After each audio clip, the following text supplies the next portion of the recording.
Quinto relato.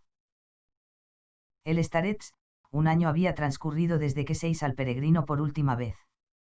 Cuando al fin un suave golpe en la puerta y una voz suplicante anunciaron la llegada de ese piadoso hermano, a quien le aguardaba una cordial bienvenida. Entra, querido hermano, y demos juntos gracias a Dios por haber bendecido tu camino. Y haberte traído de vuelta. El peregrino, alabanza y gracias sean dadas al Padre que está en los cielos por su generosidad en todas las cosas, a las que ordena según su mejor parecer y siempre. Para el bien de nosotros, peregrinos y extranjeros en tierra extraña. He aquí a este pecador, que os dejó el año pasado, y a quien la misericordia de Dios ha creído digno de ver y oír de nuevo vuestra jubilosa bienvenida. Y, por supuesto, vos esperáis oír de mí una descripción completa de la santa ciudad de Dios, Jerusalén, por la que mi alma suspiraba. Y a la que estaba firmemente resuelto a ir. Pero nuestros deseos no siempre pueden ser satisfechos, y así fue en mi caso. Y con razón, porque ¿cómo podría yo, infeliz pecador, ser considerado digno de hollar esa tierra sagrada en la que los divinos pasos de nuestro Señor Jesucristo dejaron su huella? Vos recordáis, Padre, que me fui de aquí el año pasado con un anciano sordo como compañero, y que tenía una carta de un comerciante de Irkutsk para su hijo de Odessa pidiéndole que me mandase a Jerusalén. Pues bien, llegamos a Odessa perfectamente en no mucho tiempo. Mi compañero compró enseguida un pasaje para Constantinopla y partió. Yo, por mi parte, me puse a buscar al hijo del comerciante por la dirección de la carta. Pronto encontré su casa, pero allí me enteré, para sorpresa y pesar míos, que mi bienhechor ya no contaba entre los vivos. Había muerto, tras una corta enfermedad, y había sido enterrado 3 semanas antes. Esto me desalentó mucho, pero aún así confié en el poder de Dios.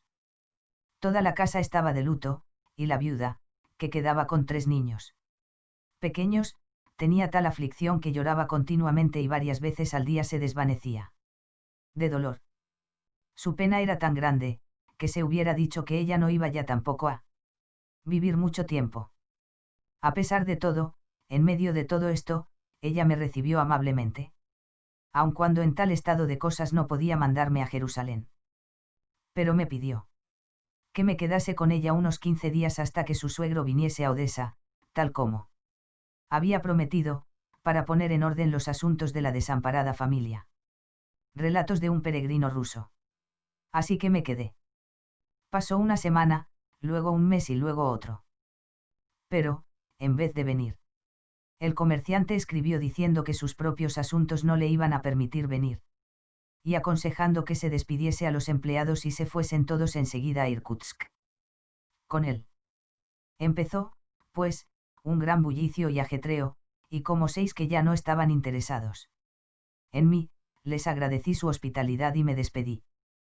Una vez más partí errante por Rusia. Yo pensaba y pensaba. ¿A dónde había de ir? Al fin decidí que primero iría a Kiev, donde no había estado desde hacía muchos años. Partí, pues, para allí. Naturalmente, al principio me disgusté por no haber podido realizar mi deseo de ir a Jerusalén, pero reflexionando. 6 que ni tan solo esto había sucedido sin la providencia de Dios, y me tranquilicé. Con la esperanza de que Dios, amante de los hombres, aceptaría la intención por el acto y no dejaría que mi infeliz viaje fuera falto de edificación y provecho espiritual. Y así fue, puesto que me tropecé con gentes que me enseñaron muchas cosas que ignoraba. Y que, para mi salvación, llevaron luz a mi alma oscura. Si la necesidad no me hubiera puesto en este viaje, no habría encontrado a estos bienhechores espirituales míos. Así pues, de día andaba con la oración, y al atardecer, cuando me detenía para pasar la noche, leía mi Filocalia para fortalecer y estimular a mi alma en su lucha con los enemigos invisibles de la salvación.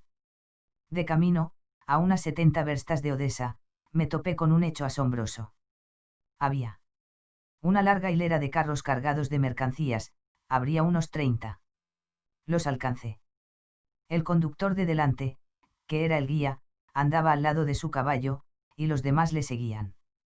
En grupo a cierta distancia.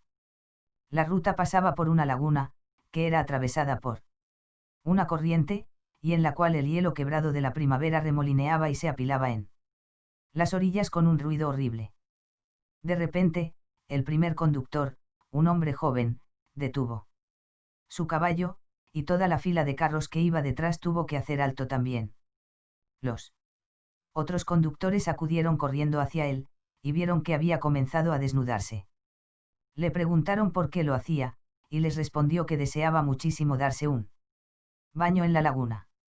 Algunos de los atónitos conductores empezaron a reírse de él, otros a reprenderle, llamándole loco, y el de más edad, su propio hermano, intentó detenerle, dándole un empujón para hacerle continuar.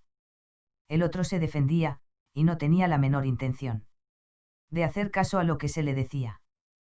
Varios conductores jóvenes empezaron a sacar agua de la laguna en los cubos con los que abrevaban a los caballos, y se la arrojaron, en plan de broma, al que quería bañarse, por la cabeza y a la espalda, diciendo: «Toma.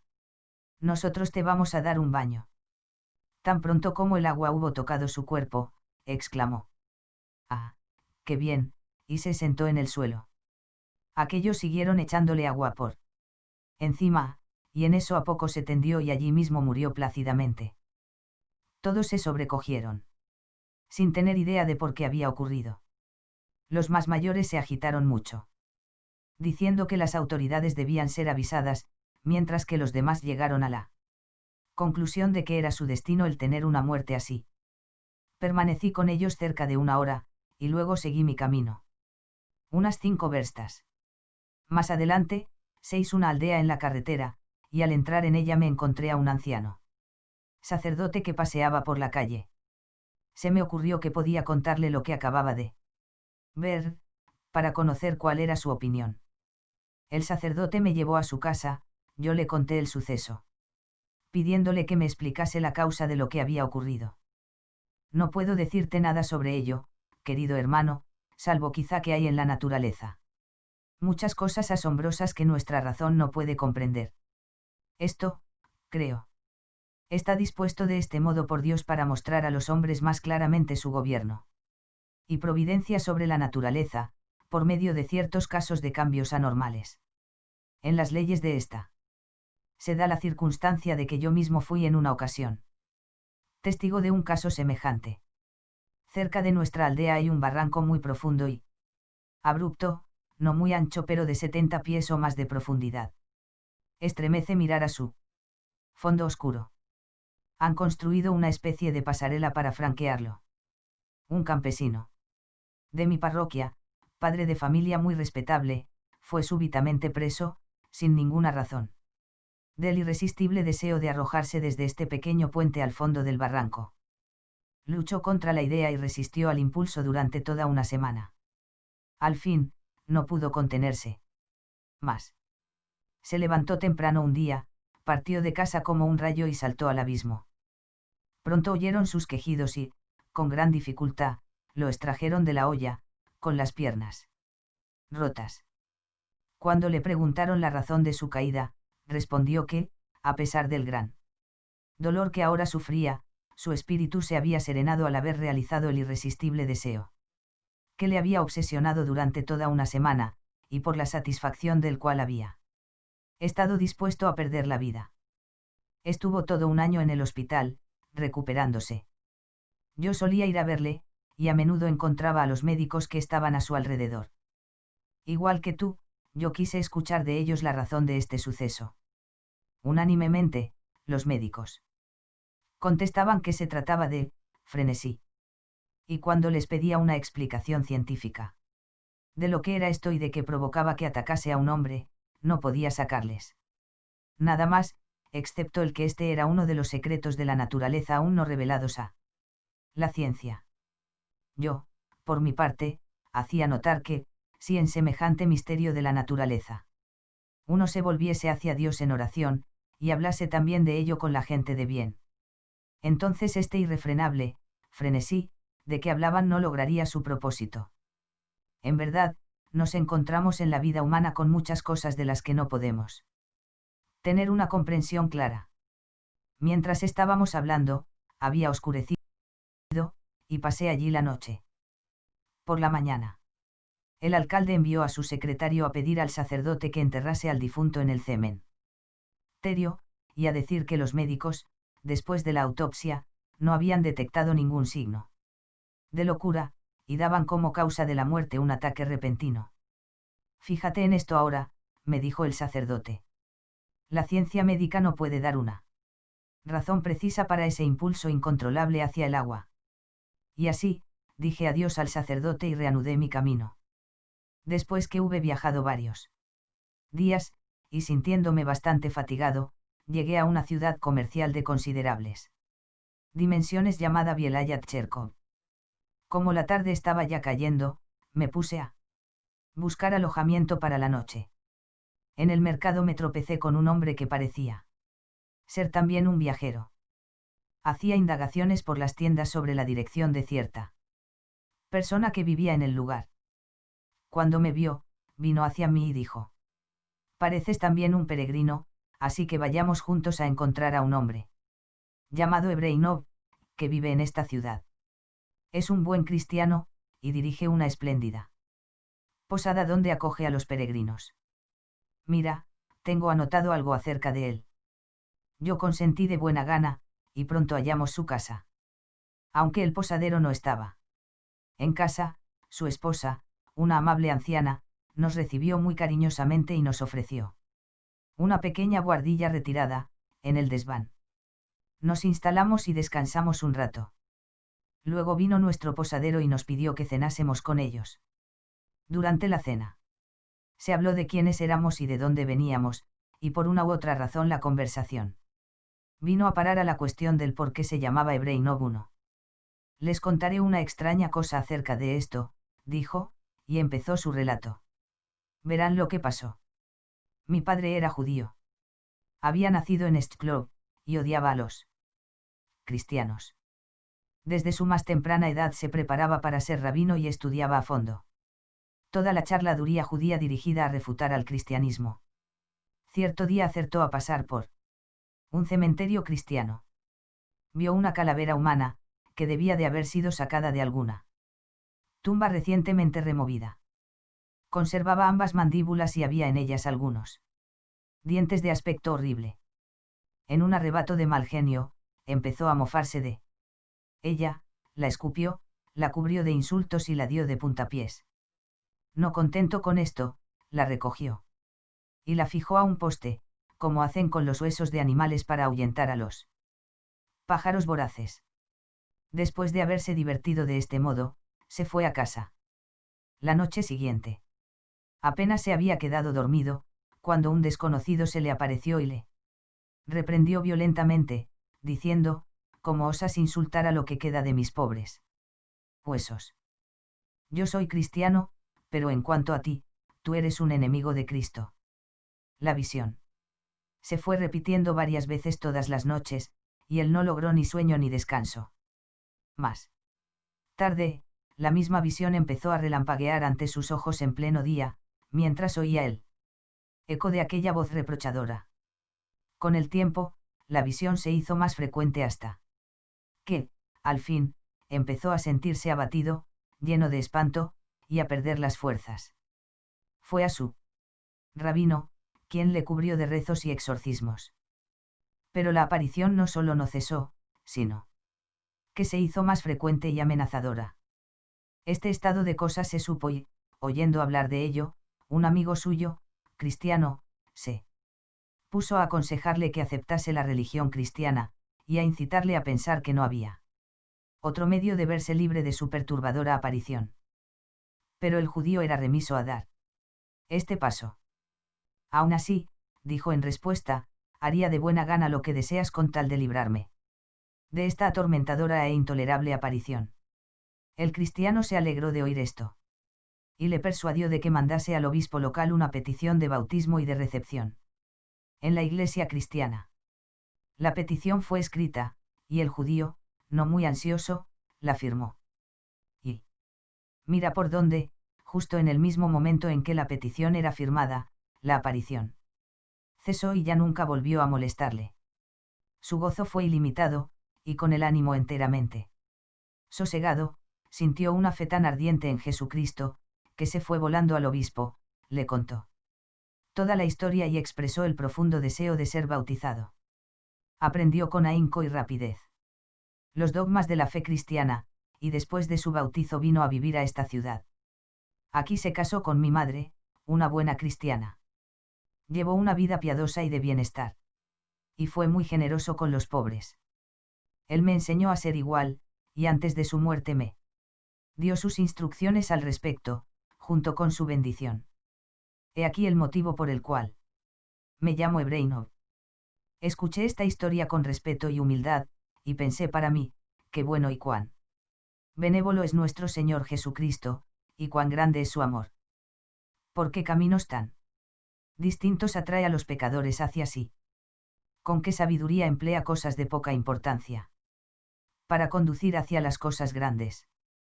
¿Quién podría haberse imaginado que el juego malévolo de un judío con unos huesos sin vida había de llevarle al conocimiento verdadero de Jesucristo, y había de ser el medio para conducirle a una vida piadosa?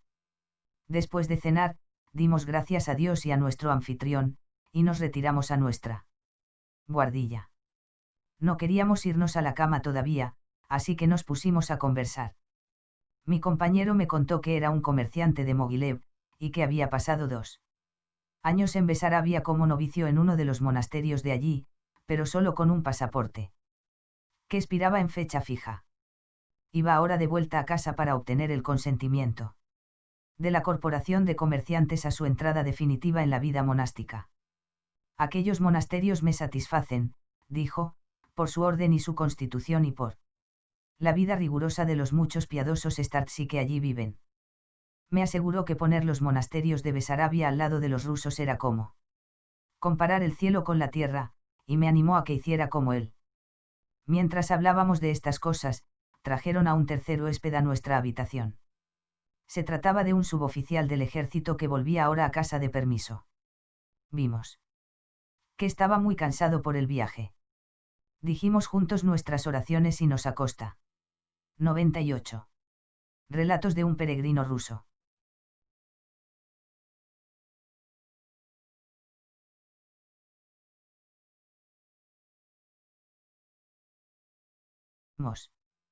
A la mañana siguiente, estábamos en pie temprano preparándonos para el camino.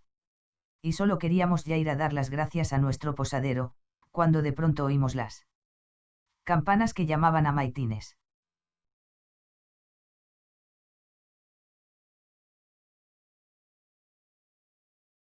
El comerciante y yo nos pusimos a considerar lo que haríamos. ¿Cómo partir sin ir a la iglesia después de haber oído las campanas? Mejor sería quedarnos a maitines, rezar nuestras oraciones en la iglesia y marchar así luego. Con más alegría.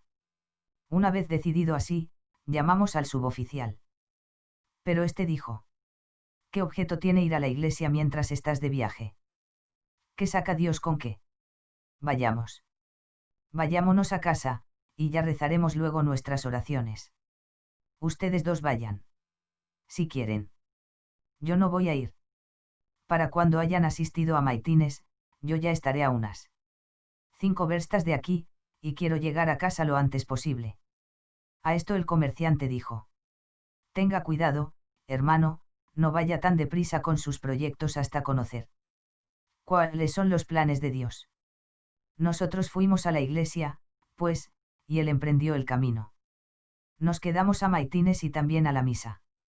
Luego, volvíamos a nuestra buhardilla para preparar nuestras alforjas para la marcha, cuando que vemos sino a nuestra posadera trayendo el samovar. ¿A dónde van? Dijo. Han de tomar una taza de té, sí, y comer con nosotros. También. No podemos dejarles ir hambrientos. Nos quedamos, pues. No habíamos estado sentados junto al samovar ni media hora. Cuando, de pronto, vemos a nuestro suboficial entrar corriendo sin resuello. Vengo a ustedes con pena y con alegría a la vez. ¿Cómo es eso? Le preguntamos. Y esto es lo que dijo. Cuando les dejé y partí, pensé en entrar en la taberna para cambiar un billete y tomar algo al mismo tiempo, para así poder proseguir mejor. Así lo hice, y después de coger el cambio y beber algo, me fui volando. Cuando había hecho unas 3 verstas, me ocurrió contar el dinero que el hombre de la taberna me había dado. Me senté al borde del camino, saqué mi portamonedas y lo examiné. Sin novedad. Luego, de repente, descubrí que mi pasaporte no estaba. Solo algunos papeles y el dinero. Me asusté tanto. Como si hubiese perdido mi propia cabeza. En un instante sé lo que había ocurrido. Sin duda, se me había caído al pagar en la taberna. Tenía que volver enseguida. Corrí y corrí. Otra idea espantosa se apoderó de mí, ¿y si no está allí? Esto significaría problemas. Me precipité al hombre de detrás del mostrador y le pregunté. No lo he visto, dijo. Qué desaliento. Busqué de un lado para otro, examiné por todas partes, donde quiera que hubiese estado. Y, ¿qué creen? Tuve la suerte de encontrar mi pasaporte. Allí estaba. Aún doblado, en el suelo, entre la paja y los desperdicios, todo pisoteado. Gracias a Dios. Me alegré, se lo aseguro. Era como si me hubiese quitado un gran peso de encima. Por supuesto, estaba sucio y cubierto de barro, lo bastante como para ganarme un coscorrón. Pero esto no tiene importancia. De todos modos, puedo ir a casa y volver sano y salvo. Pero vine para contárselo. Y lo que es más, a fuerza de correr, en mi sobresalto, me ha puesto el pie en carne viva por el roce, y ya no puedo andar. Así que he venido a pedirles un poco de ungüento para ponérmelo antes de vendarlo. Ya lo ve, hermano, dijo el comerciante. Esto es por no haber querido escucharnos. Y venir con nosotros a la iglesia.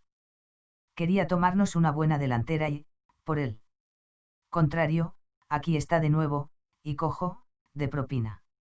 Ya le dije que no corriera tanto con sus planes, ya ve en qué ha parado todo. Era poca cosa el no venir a la iglesia, pero emplear un lenguaje como, que bien le hacemos a Dios con rezar, eso, hermano, estaba mal. Desde luego, Dios no necesita nuestras oraciones de pecadores, pero, aún así, en su amor por nosotros, le agrada que recemos.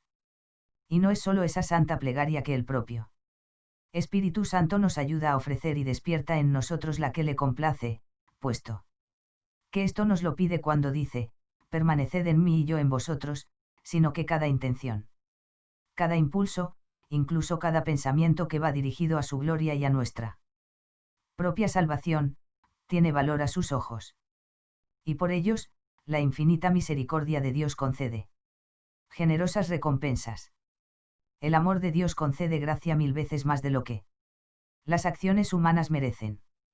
Si le das el más simple óbolo, te devolverá oro en pago. Si te propones tan solo ir hacia el Padre, Él vendrá a tu encuentro. Dices una sola palabra corta y sin sentimiento, acógeme, ten piedad de mí, y Él se vuelca sobre ti y te besa. Así es el amor del Padre Celestial hacia nosotros, indignos como somos. Y por causa simplemente de este amor, Él se regocija de cada paso que damos hacia la salvación. Por corto que sea. Pero usted lo ve de este modo, qué gloria hay para Dios y qué ventaja. Para uno, si uno reza un poco y luego deja vagar de nuevo sus pensamientos, o si hace alguna pequeña acción meritoria, como decir una plegaria haciendo 5 o 10 reverencias, o invoca en un sincero suspiro el nombre de Jesús, o se aplica a algún buen pensamiento, o se entrega a alguna lectura espiritual, o se abstiene de comer, o soporta alguna afrenta en silencio. Todo esto no le parece bastante para su total salvación, y cree que resulta infructuoso el hacerlo. No, ninguno de estos pequeños actos es en vano, pues Dios, que todo lo ve, lo tendrá en cuenta y le dará una recompensa 100 veces mayor, no solo en la vida eterna, sino en esta vida. San Juan Crisóstomo afirma: ningún bien de cualquier clase, por insignificante que sea, será desdeñado por el recto juez. Si los pecados son indagados con tal detalle que responderemos por las palabras, por los deseos y por los pensamientos, tanto más las buenas obras, por pequeñas que sean, serán tenidas en cuenta con todo detalle y contarán para nuestro mérito ante nuestro juez lleno de amor. Le contaré un caso que yo mismo sé el año pasado. En el monasterio de Besarabia, donde yo vivía, había un starets, un monje de santa vida. Un día, una tentación le asaltó. Sintió un gran deseo de comer pescado seco. ¿Y cómo era imposible conseguirlo en él? Monasterio en aquel momento, proyectó ir al mercado y comprarlo. Durante largo rato. Luchó contra la idea, razonando que un monje debería contentarse con la comida habitual. De que se provee a los hermanos y evitar a toda costa el caer en la gratificación de los propios deseos. Además, andar por el mercado, entre la muchedumbre, era también para un monje motivo de tentación y algo impropio para él. Al final, las mentiras del enemigo le pudieron a sus razonamientos y él, rindiéndose a su propia obstinación, se decidió y salió a por el pescado. Después que hubo dejado el monasterio e iba por la calle, reparó en que no llevaba su rosario en la mano, y se puso a pensar, ¿qué es esto de ir como un soldado sin su espada? Esto es muy impropio, y los laicos que me encuentren me criticarán y caerán en tentación, viendo a un monje sin su rosario. Ya iba a volver para cogerlo, cuando, palpando en su bolsillo, vio que estaba allí. Lo sacó, se santiguó. Y, con su rosario en la mano, siguió tranquilamente. Cuando se aproximaba al mercado, vio a un caballo parado frente a una tienda con una gran carretada de enormes cubas. De repente, este caballo, asustándose por algún motivo, se desbocó con todos sus bríos y, con gran estampido de cascos, se fue derecho hacia él, rozándole el hombro y derribándolo al suelo, aunque sin hacerle mucho daño. Acto seguido, a 2 pasos de él, la carga se volcó y el carro se hizo añicos. Él se incorporó rápidamente, por supuesto.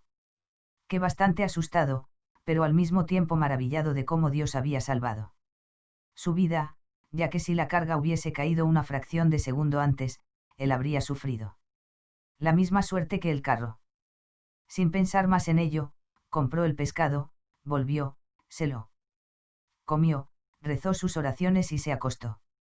Tuvo un sueño ligero, y, en el mismo, un starets de aspecto afable, a quien no conocía. Se le apareció y le dijo, escucha, yo soy el protector de esta casa y deseo instruirte, para que comprendas y recuerdes la lección que se te ha dado. Fíjate, el débil esfuerzo que hiciste contra el sentimiento de placer y tu negligencia en comprender y en dominarte dieron al enemigo la oportunidad de atacarte. Él había dispuesto para ti esa bomba, que explotó ante tus ojos. Pero tu ángel custodio lo previó, y te inspiró la idea de ofrecer una plegaria y el acordarte de tu rosario. Puesto que prestaste oídos a esta sugerencia, obedeciste y la pusiste en práctica, ello fue lo que te salvó de la muerte. ¿Ves el amor de Dios por los hombres, y su generosa recompensa del menor acto de volverse hacia él? Diciendo esto, el starets de la visión desapareció rápidamente de la celda. El monje se postró a sus pies, y al hacerlo se despertó, encontrándose no en su cama sino arrodillado en el umbral de la puerta. Contó la historia de esta visión para el provecho espiritual de mucha gente, entre la que me contaba. Verdaderamente ilimitado es el amor de Dios por nosotros, pecadores. ¿No es maravilloso? Que una acción tan insignificante, sí, el simple hecho de sacar el rosario del bolsillo y llevarlo a la mano, e invocar una sola vez el nombre de Dios, pueda dar la vida a un hombre, y que en la balanza de la justicia, un instante de invocar a Jesucristo pueda pesar más que muchas horas de negligencia. He aquí, en verdad, el pago en oro. Por una minucia. Ve, hermano, cuán poderosa es la plegaria, y cuánto, el nombre de Jesús cuando le invocamos. Juan de Cárpatos dice en la Filocalia que cuando, en la oración de Jesús, invocamos el santo nombre y decimos, ten piedad de mí, pecador. A cada una de estas súplicas la voz de Dios responde en secreto: Hijo, tus pecados te son perdonados. Y sigue diciendo que cuando decimos la oración, no hay nada en ese momento que nos distinga de los santos, de los confesores y de los mártires. Puesto que, tal como dice San Juan Crisóstomo, la plegaria, aun cuando estemos llenos de pecado al pronunciarla, inmediatamente nos purifica. La amorosa benevolencia de Dios para con nosotros es grande, sin embargo, nosotros, pecadores, somos indiferentes y no estamos dispuestos a conceder ni una sola hora a Dios en acción de gracias, y trocamos el tiempo del rezo, que es lo más importante, por los cuidados y ajetreos de la vida cotidiana, olvidando a Dios y nuestro deber. Es por esta razón por la que nos encontramos a menudo con desgracias y calamidades, pero aún estas son empleadas por la amantísima providencia de Dios para nuestra instrucción y para que volvamos nuestros corazones hacia Él. Cuando el comerciante hubo terminado su plática, yo le dije: ¿Qué consuelo habéis llevado a mi alma pecadora? También, vuesa merced me prosternaría a vuestros pies. Oyendo esto, él se puso a hablarme así: Ah, parece que eres amante de las historias piadosas.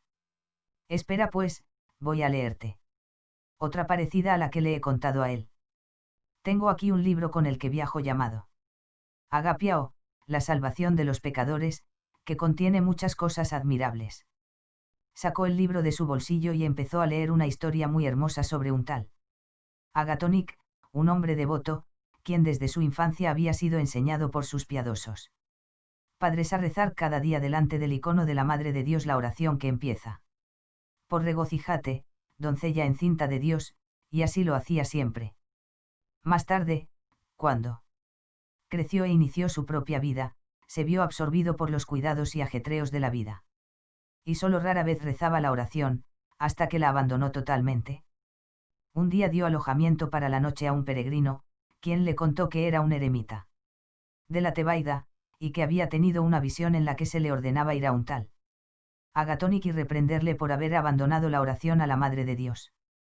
Agatónic dijo que la razón era que había rezado la oración durante muchos años sin observar ningún resultado en absoluto. Entonces, el eremita le dijo: recuerda, ciego y desagradecido, ¿cuántas veces esta oración te ha auxiliado y te ha evitado una desgracia? Recuerda cómo, en tu juventud, fuiste prodigiosamente salvado de ahogarte. ¿No recuerdas cómo una epidemia se llevó a muchos de tus amigos a la tumba y tú conservaste la salud? ¿Recuerdas cuando, viajando con un amigo, ambos caísteis de la carreta y él se rompió una pierna mientras que tú saliste ileso? No sabes bien que un joven conocido tuyo, que gozaba de buena salud y era fuerte, yace ahora enfermo y débil, mientras que tú estás sano y no sufres dolor alguno. Y le recordó a Agatónic muchas otras cosas. Al fin, dijo, has de saber que todos estos males te fueron conjurados por la protección de la Santísima Madre de Dios, gracias a esa corta oración con la que elevabas diariamente tu corazón a la unión con Dios. Vigila ahora, continúa con ella y no dejes de alabar a la Reina del Cielo, no fuese que ella te desamparase. Cuando hubo terminado de leer, nos llamaron a comer, después de lo cual, sintiéndonos con fuerzas renovadas, dimos las gracias a nuestro posadero y emprendimos la marcha. Nos separamos, y cada uno tomó por donde estimó mejor. Anduve unos 5 días, alentado por el recuerdo de las anécdotas que había oído del buen comerciante de Bielaya-Tcherkov, y ya me estaba aproximando a Kiev. De pronto, y sin motivo alguno, empecé a sentirme desanimado y triste, y mis pensamientos se hicieron sombríos y depresivos. La oración salía con dificultad, y una especie de indolencia se apoderó de mí. En esto, viendo un bosque de espesa maleza al lado del camino, me introduje en él para descansar un poco, buscando un sitio retirado donde sentarme bajo un arbusto y leer mi Filocalia, para estimular así a mi débil espíritu y confortar a mi ánimo medroso. Hallé un lugar tranquilo, y empecé a leer a Juan Casiano, en la Cuarta parte de la Filocalia, sobre los 8 pensamientos. Cuando llevaba leyendo felizmente una media hora, reparé inesperadamente en la figura de un hombre a unos 100 metros de allí y más hacia el interior del bosque. Estaba arrodillado y absolutamente inmóvil. Me alegré de ver esto, pues colegí, naturalmente, que estaba rezando, y me puse a leer de nuevo. Seguí leyendo durante una hora o algo más, y luego levanté otra vez la mirada. El hombre seguía arrodillado allí y no se movía. Todo esto me impresionó mucho y pensé, qué servidores de Dios tan devotos hay. Mientras yo le estaba dando vueltas a esto, el hombre cayó de pronto al suelo y quedó tumbado, inmóvil. Esto me sobresaltó, y como no había visto su cara, ya que había estado arrodillado de espaldas a mí, sentí curiosidad por ir a ver quién era. Cuando llegué hasta él, lo encontré durmiendo ligeramente. Era un chico de campo, un mozo de unos 25 años. Tenía un rostro agradable, bien parecido, pero pálido. Vestía un caftán de campesino con una soga como cinturón. No había en él nada más de particular. No tenía cotón cadosi ni tan solo un bastón. El ruido de mi llegada le despertó, y se levantó. Le pregunté quién era, y me dijo que era un campesino del estado, de la provincia de Smolensk, y que venía de Kiev. ¿Y a dónde vas ahora?, le pregunté. Yo mismo no sé a dónde va a conducirme Dios, respondió. Hace mucho que dejaste tu casa. Sí, más de 4 años. ¿Y dónde has vivido todo este tiempo? He estado yendo de santuario en santuario, y a monasterios e iglesias. No tenía objeto el permanecer en casa. Soy huérfano y no tengo parientes. Además, tengo un pie lisiado. Voy, pues, errante por el mundo. Alguna persona temerosa de Dios debe haberte enseñado, según parece, no a ir vagando por ahí, sino a visitar santos lugares, dije. Sí, veréis, respondió. No teniendo ni padre ni madre, yo solía ir de niño con los pastores de nuestra aldea, y todo transcurrió felizmente hasta que tuve 10 años. Entonces, un día traje el rebaño a casa sin reparar en que el mejor carnero del starosta Tresno estaba entre ellos. Y nuestro starosta era un hombre malo e inhumano. Cuando llegó a casa aquella tarde y vio que su carnero se había perdido, se precipitó hacia mí con insultos y amenazas. Si yo no iba y encontraba al carnero, juró que me molería a golpes, y dijo, te romperé los brazos y las piernas. Sabiendo lo cruel que era, salí tras el carnero, recorriendo los lugares donde el rebaño había pacido durante el día. Busqué y busqué durante más de medianoche, pero no había ni rastro de él por ninguna parte. Y era una noche muy oscura, además, pues ya se acercaba el otoño. Cuando ya me había adentrado mucho en el bosque, y en nuestra región los bosques son interminables, una tormenta se desencadenó de repente. Parecía como si todos los árboles danzasen. A lo lejos, los lobos comenzaron a aullar. Me entró tal terror que los cabellos se me erizaron. Todo se hacía cada vez más horrible, tanto es así que estuve a punto de desplomarme de miedo y horror. Entonces, caí de rodillas, me santigué, y con todo mi corazón, dije, Señor Jesucristo, ten piedad de mí. Tan pronto como hube dicho esto, me sentí absolutamente tranquilo y como si no hubiese pasado ninguna angustia. Todo mi miedo desapareció. Y me sentí tan feliz en mi corazón como si hubiese sido transportado al cielo. Esto me hizo tan dichoso que, bueno, ya no paré de repetir la oración. Aún hoy no sé si la tormenta duró mucho, ni cómo se fue la noche. Cuando levanté la vista, el día ya llegaba, y yo aún estaba allí arrodillado en el mismo lugar. Me incorporé tranquilamente.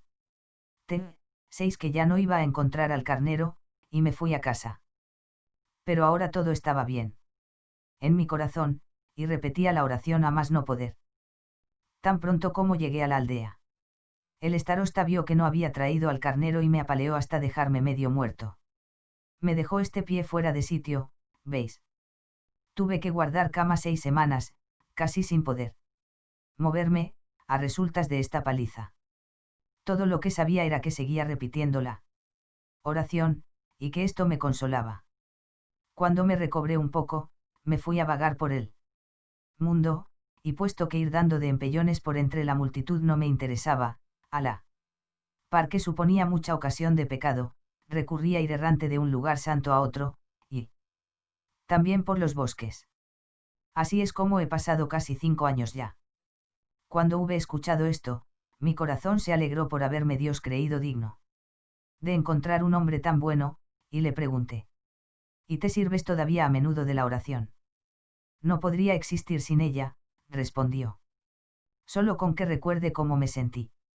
Aquella primera vez en el bosque, es como si alguien me hiciese arrodillar, y me pongo a rezar. No sé si mi oración pecadora complace a Dios o no, ya que, cuando rezo, a veces siento una gran felicidad, el por qué no lo sé, una ligereza de espíritu, una especie de gozosa quietud, pero, en otros casos, siento una melancólica tristeza y un abatimiento del ánimo. A pesar de todo, quiero seguir rezando siempre, hasta la muerte. No te aflijas, querido hermano. Todo complace a Dios y sirve a nuestra salvación. Todo, pase lo que pase durante la oración. Así lo dicen los santos padres. Tanto si hay alegría del corazón como tristeza, todo está bien. Ninguna oración, buena o mala, se malogra ante los ojos de Dios. La alegría y el fervor muestran que Dios nos recompensa y nos consuela por el esfuerzo, mientras que la tristeza y la sequedad indican que Dios nos purifica y nos fortalece el alma, y que por esta prueba salutífera la salva, preparándola en la humildad para el goce de la dicha bendita en el futuro. Como prueba de esto, te leeré algo que escribió San Juan Clímaco. Encontré el pasaje y se lo leí. Lo escuchó hasta el final con atención y le gustó, dándome muchas gracias por ello. Y de este modo, nos separamos. Él se marchó derecho hacia lo más profundo del bosque, y yo volví al camino. Seguí mi ruta, dando gracias a Dios por considerarme apto, pecador como soy, de recibir tal enseñanza. Al día siguiente, con la ayuda de Dios, llegué a Kiev. Lo primero y más importante que quería hacer era ayunar un poco y confesarme y comulgar en esa santa ciudad. Así que me detuve cerca de los Santos Cuatro, ya que así era más fácil para ir a la iglesia. El bueno de un cosaco me acogió, y como él vivía solo en su cabaña, encontré allí paz y tranquilidad. Al cabo de una semana, en la que me había preparado para la confesión, me vino a la cabeza que debería hacerla cuanto más detallada mejor. Así que me puse a traer al recuerdo y a repasar por completo todos los pecados desde mi juventud en adelante. Y con el fin de no olvidar ninguno, puse por escrito, y con todo detalle, todo lo que pude recordar. Llené con ello una gran hoja de papel. Me enteré de que en Kitaevaya Pustina, a unas 7 verstas de Kiev, había un sacerdote de vida ascética, que era muy sabio y comprensivo. Quien quiera que acudiese a él en confesión, encontraba un ambiente de tierna compasión, y se marchaba con enseñanza para su salvación y desahogo de espíritu.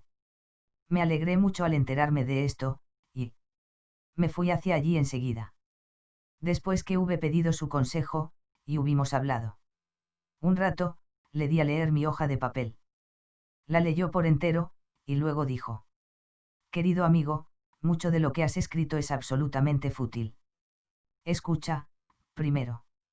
No traigas a confesión pecados de los que ya te hayas arrepentido y te hayan sido perdonados, no vuelvas sobre ellos de nuevo, puesto que esto sería dudar de la fuerza del sacramento de la penitencia.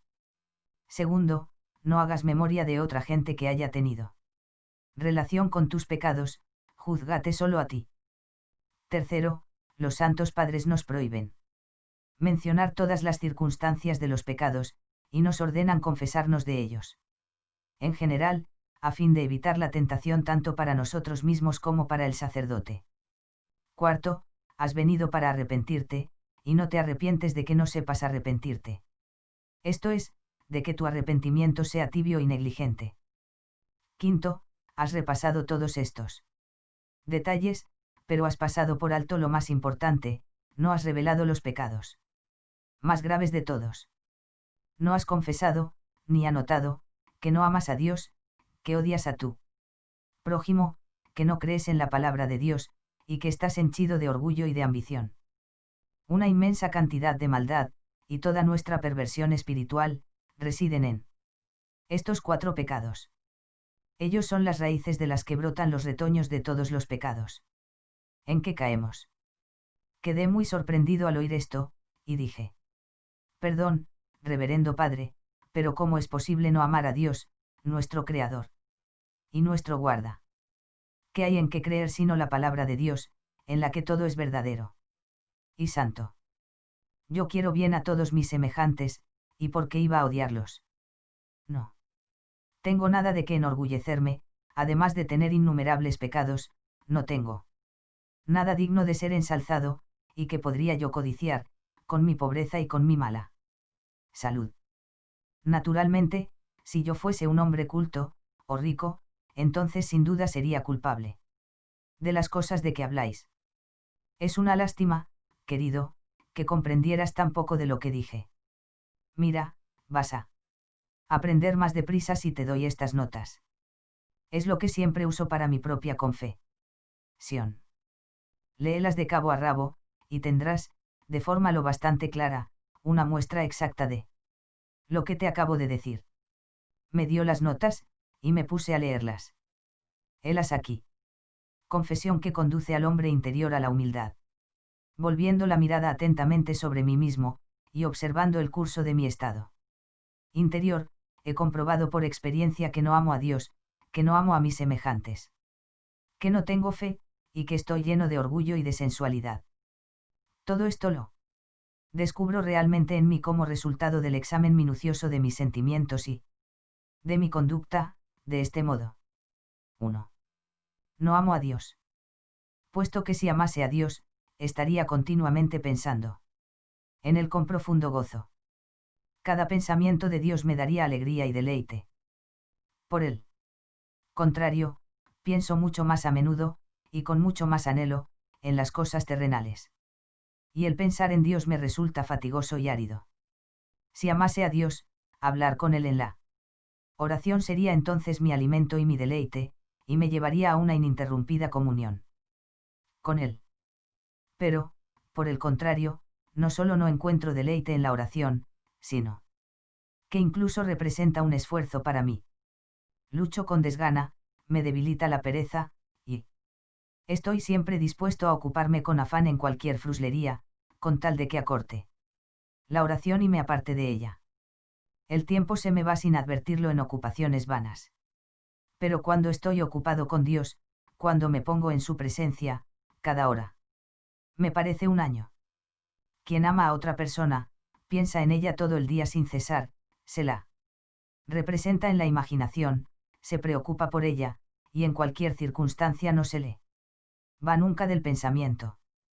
Pero yo, a lo largo del día apenas si reservo una hora para sumirme en meditación sobre Dios, para inflamar mi corazón con amor por Él, mientras que entrego con ansia 23 horas como fervorosas ofrendas a los ídolos de mis pasiones. Soy pronto a la charla sobre asuntos frívolos y cosas que desagradan al espíritu. Eso me da placer. Pero cuando se trata de la consideración de Dios, todo es aridez, fastidio e indolencia. Aun cuando sea llevado sin querer por otros hacia una conversación espiritual. Rápidamente intento cambiar el tema por otro que dé satisfacción a mis deseos. Tengo una curiosidad incansable por las novedades, sean acontecimientos ciudadanos o asuntos políticos. Busco con ahínco la satisfacción de mi amor por el conocimiento en la ciencia y en el arte, y en la manera de obtener cosas que quiero poseer. Pero el estudio de la ley de Dios, el conocimiento de Dios y de la religión, no me causan efecto, y no sacian ningún apetito de mi alma. Veo estas cosas no solo como una ocupación no esencial para un cristiano, sino ocasionalmente como una especie de cuestión secundaria en que ocupar quizá el ocio, a ratos perdidos. Para resumir, si el amor a Dios se reconoce por la observancia de sus mandamientos, si me amáis, guardaréis mis mandamientos. Dice nuestro Señor Jesucristo, y yo no solo no los guardo sino que incluso lo procuro. Poco, se concluye verdaderamente que no amo a Dios, esto es lo que Basilio el Grande dice, la prueba de que un hombre no ama a Dios y a su Cristo está en el hecho de que no guarda sus mandamientos. 2. No amo tampoco a mi prójimo. Puesto que no solo soy incapaz de decidirme a entregar mi vida por él, conforme a lo que dice el Evangelio, sino que ni siquiera sacrifico mi felicidad, mi bienestar y mi paz por el bien de mis semejantes. Si lo amase tanto como a mí mismo, como manda el Evangelio, sus infortunios me afligirían a mí también. E igualmente me deleitaría con su felicidad. Pero, por el contrario, presto oídos a extrañas e infortunadas historias sobre mi prójimo, y no siento pena, me quedo imperturbable. O, lo que es peor, encuentro en ello un cierto placer. No solo no cubro con amor la mala conducta de mi hermano, sino que la proclamo abiertamente con censura. Su bienestar, su honor y su felicidad no me causan placer como si fueran míos y, al igual que si se tratase de algo absolutamente ajeno a mí, no me proporcionan ningún sentimiento de dicha. Lo que es más, ellos despiertan en mí, de forma sutil, sentimientos de envidia o de menosprecio. 3. No tengo fe ni en la inmortalidad ni en el Evangelio. Si estuviera firmemente persuadido y creyese sin ninguna duda que más allá de la tumba se encuentra la vida eterna y la recompensa por las acciones de esta vida, pensaría en ello continuamente. La idea misma de la inmortalidad me aterraría, y haría que me condujese en esta vida como un extranjero que se dispone a penetrar en su tierra natal. Por el contrario, ni siquiera pienso en la eternidad, y veo el fin de esta vida terrena como el límite de mi existencia. Y esta secreta idea anida en mi interior, ¿quién sabe lo que ocurre a la muerte? Sí. Digo que creo en la inmortalidad, hablo entonces solo por mi entendimiento, pues mi corazón está muy lejos de una firme convicción de ello. Esto lo atestiguan abiertamente mi conducta y mi continua solicitud en dar satisfacción a la vida de los sentidos. Si mi corazón acogiese con fe el Santo Evangelio como la palabra de Dios, yo estaría ocupado continuamente con él, lo estudiaría, hallaría deleite en él y pondría con toda devoción mi atención en él. En él se ocultan la sabiduría, la clemencia y el amor, él me llevaría a la felicidad, y yo encontraría gran gozo en estudiar la ley de Dios día y noche. En él encontraría yo alimento, como mi pan cotidiano, y mi corazón sería movido a guardar sus leyes. Nada en el mundo sería lo bastante fuerte como para apartarme de él. Por el contrario, si de vez en cuando leo o escucho la palabra de Dios, es tan solo por necesidad o por un interés general por el saber, y al no prestarle una atención estrecha, la encuentro sosa y sin ningún interés. Por lo general, llego al término de la lectura sin sacar ningún provecho, y más que dispuesto a cambiar a una lectura mundana, en la que obtengo mayor placer y encuentro temas nuevos e interesantes. 4. Estoy lleno de orgullo y de sensual amor por mí mismo. Todas mis acciones lo confirman. Viendo algo bueno en mí mismo, quiero mostrarlo o enorgullecerme de ello ante otra gente, o admirarme yo mismo interiormente por ello. Si bien revelo una humildad exterior, con todo la atribuyo por entero a mis propias fuerzas y me considero superior a los demás, o por lo menos no peor que ellos. Si yo observo en mí una falta, trato de excusarla, y la disimulo diciendo, estoy hecho así, o no es mía la culpa. Me enfurezco con los que no me tratan con respeto y los considero incapaces de apreciar la valía de las personas. Voy jactándome de mis dotes, y tomo como un insulto personal mis tropiezos en cualquier empresa. Murmuro, y encuentro placer en el infortunio de mis enemigos. Si me empeño por algo bueno es solo con el propósito de ganar admiración, o autocomplacencia espiritual, o consuelo mundano. En una palabra, hago de mí continuamente un ídolo y le presto servicio ininterrumpidamente, buscando en todo el placer de los sentidos y el sustento para mis pasiones sensuales y mis apetitos. Examinando todo esto, me veo arrogante, espurio, incrédulo, sin amor a Dios y con odio hacia mis semejantes. ¿Qué condición podría ser más culpable? La de los espíritus de las tinieblas es mejor que la mía. Ellos, aunque no aman a Dios, odian a los hombres. Y viven de orgullo, por lo menos creen y tiemblan. Pero en cuanto a mí, puede haber una condena más terrible que la que me espera. ¿Y qué sentencia de castigo será más severa que la que recaerá sobre la vida de indiferencia y de desatino que reconozco en mí? Leyendo por entero este modelo de confesión que el sacerdote me había dado, quedé horrorizado y pensé para mí, Dios mío, qué pecados tan espantosos se esconden dentro de mí, y yo sin haber reparado nunca en ellos. El deseo de verme limpio de ellos me hizo rogar a este gran Padre espiritual que me enseñase cómo conocer las causas de todos estos males y cómo curarlos. Y él se puso a instruirme. Mira, querido hermano. La causa de no amar a Dios es falta de fe, la falta de fe viene motivada por la carencia de convicción, y la causa de esta es el descuido en la búsqueda del saber santo y verdadero, la indiferencia hacia la luz del Espíritu. En una palabra, si no tienes fe, no puedes amar, si no tienes convicción, no puedes tener fe, y para alcanzar la convicción debes obtener un conocimiento pleno y exacto de la cuestión que tienes delante. Por la meditación, por el estudio de la palabra de Dios y por la observación de tu experiencia, debes despertar en tu alma un ansia y un anhelo, o, como algunos lo llaman, una admiración, que te proporcione un deseo insaciable de conocerlas cosas más de cerca y más plenamente, y de penetrar más en su naturaleza. Un autor espiritual habla de ello de este modo: el amor, dice, crece por lo general con el conocimiento, y cuanto mayor es la hondura y la extensión del conocimiento, tanto más amor habrá, más fácilmente se ablandará el corazón y se abrirá al amor de Dios.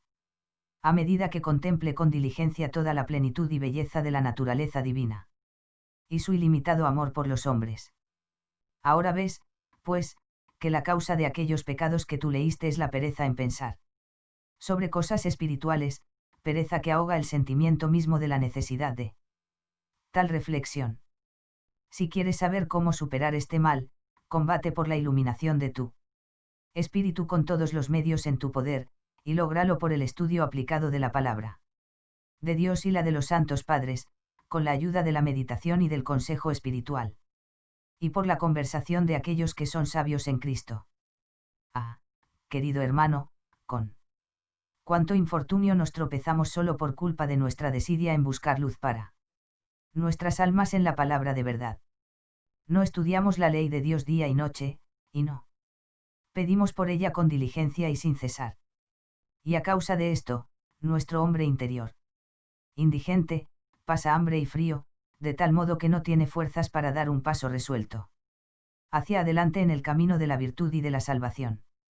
Así que, querido, tomemos la resolución de hacer uso de estos métodos, y de llenar nuestras mentes lo más a menudo posible con pensamientos de cosas celestiales, y el amor, derramado desde lo alto en nuestros corazones, se inflamará dentro de nosotros.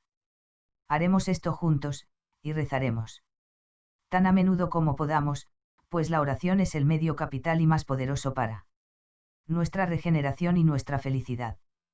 Rezaremos en los términos que la Santa Iglesia nos enseña: oh Dios, hazme capaz de amarte ahora como he amado el pecado en el pasado. 5. Escuché todo esto con atención. Profundamente conmovido, pedí a este Padre Santo que escuchase mi confesión y me administrase la comunión.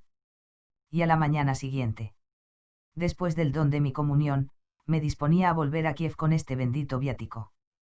Pero el buen padre, que se iba a la Laura por un par de días, me retuvo en su celda de ermitaño.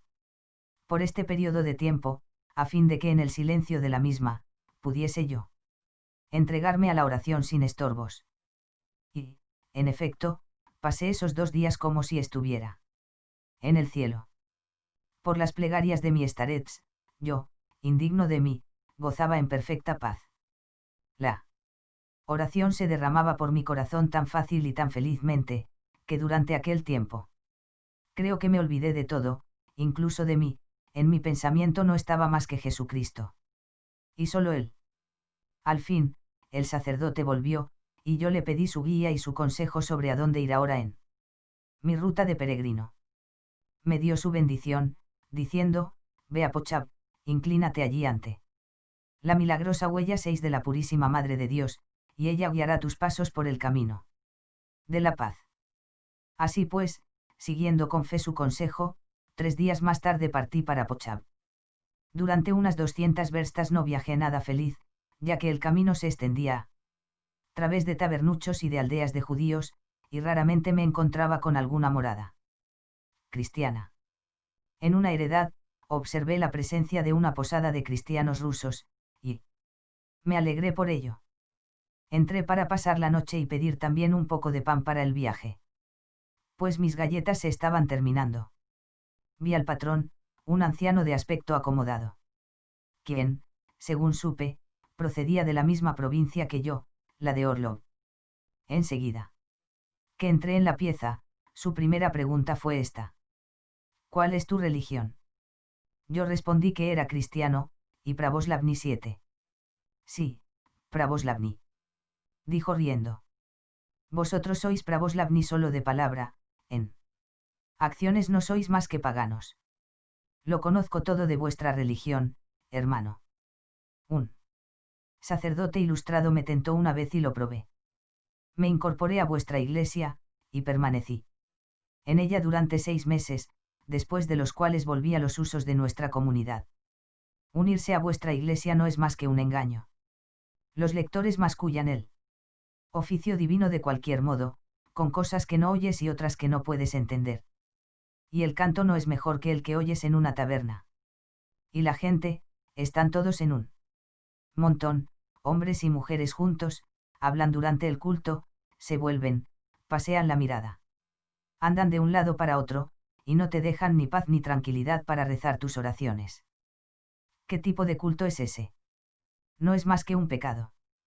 Mientras que con nosotros, el culto sí que es devoto, puedes oír lo que se dice, sin perder detalle, el canto es muy emocionante, y la gente está en silencio, los hombres a un lado y las mujeres al otro, y todo el mundo sabe qué reverencia hacer y cuándo, según lo que ordena la Santa Iglesia. Cuando entras en una de nuestras iglesias sientes, real y verdaderamente, que te has acercado al culto de Dios, pero en una de las vuestras, uno no sabe dónde se ha metido. Si en la iglesia o en el mercado.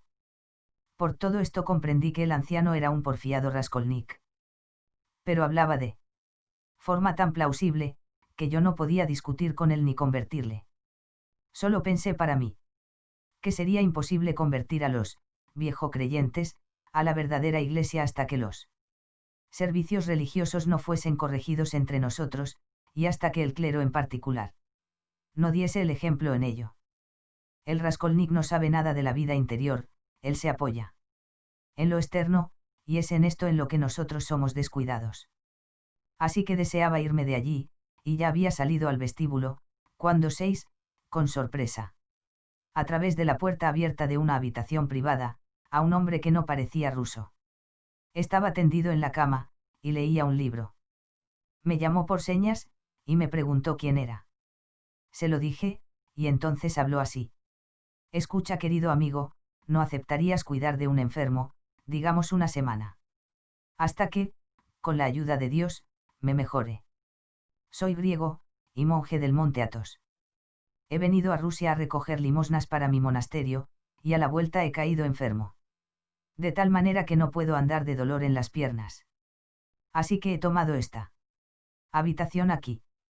No digas que no, siervo de Dios. Te pagaré. No hay ninguna necesidad de que me pagues. Te cuidaré con mucho gusto tan bien como pueda, en el nombre de Dios. Permanecí con él, pues. De él escuché mucho sobre lo que atañe a la salvación de nuestras almas. Me habló de Athos, la montaña santa, de los grandes Podvídnik y Ocho que hay allí, y de los muchos ermitaños y anacoretas. Tenía con él un ejemplar de la Filocalia, en griego, y un libro de Isaac el Sirio. La leímos juntos y comparamos la traducción eslava de Paisius Velikovsky con el original griego. Él declaró que sería imposible traducir del griego con más exactitud y fidelidad que como con la Filocalia lo había hecho Paisius el eslavo. Al darme cuenta que él estaba siempre en oración, y que era muy versado en la plegaria interior del corazón, y dado que hablaba ruso perfectamente, le consulté sobre esta cuestión. Él me explicó de buena gana mucho acerca de ello, y yo escuché con atención. E incluso anoté muchas de las cosas que dijo. Así, por ejemplo, me habló de la excelencia y la grandeza de la oración del nombre de Jesús, en estos términos. Incluso la forma misma de la oración del nombre de Jesús, dijo, demuestra cuán grande es esta plegaria. Se compone de dos partes. En la primera, esto es, Señor Jesucristo, Hijo de Dios, conduce nuestros pensamientos hacia la vida de Jesucristo. Como dicen los santos padres, es un compendio de todo el Evangelio. La segunda parte. Ten piedad de mí, pecador, nos enfrenta con la realidad de nuestra propia impotencia y culpa. Y hay que advertir que el anhelo y la súplica de un alma pobre, pecadora y humilde, no puede ponerse en palabras de forma más sabia, más clara y más exacta que en esta, ten piedad de mí. Ninguna otra ordenación de palabras sería tan satisfactoria y completa como esta. Si uno dijera, por ejemplo, perdóname, quita mis pecados, límpiame de mis transgresiones, borra mis ofensas, todo esto expresaría solo una petición, la de verse libre del castigo, temor de un alma apocada y lánguida. Pero decir ten piedad de mí implica no solo el deseo de perdón que parte del miedo, sino que se trata de la súplica sincera del amor filial, que pone su esperanza en la misericordia de Dios, y reconoce humildemente que es demasiado débil para doblegar a su propia voluntad y mantener una cuidadosa vigilancia sobre sí mismo. Es una llamada a la misericordia, es decir, a la gracia, que se manifestará en el don por parte de Dios de la fuerza que nos permite resistir a la tentación y superar nuestras inclinaciones pecaminosas.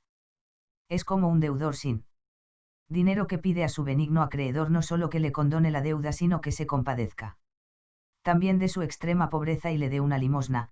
Esto es lo que estas profundas palabras, ten piedad de mí, expresan. Es como decir, Dios misericordioso, perdona mis pecados y ayúdame a corregirme, despierta en mi alma un fuerte impulso a seguir tus mandatos. Dispensa tu gracia en el perdón de mis pecados presentes, y para que dirija hacia ti solo mi mente, mi voluntad y mi corazón negligentes. Me maravillé de la sabiduría de sus palabras, y le di las gracias por instruir a mí alma pecadora, y él continuó enseñándome otras cosas admirables. Si quieres, dijo, y yo le tomé en cierto modo por un erudito, pues dijo haber estudiado en la Academia de Atenas, continuaré, hablándote del tono en que se dice la oración.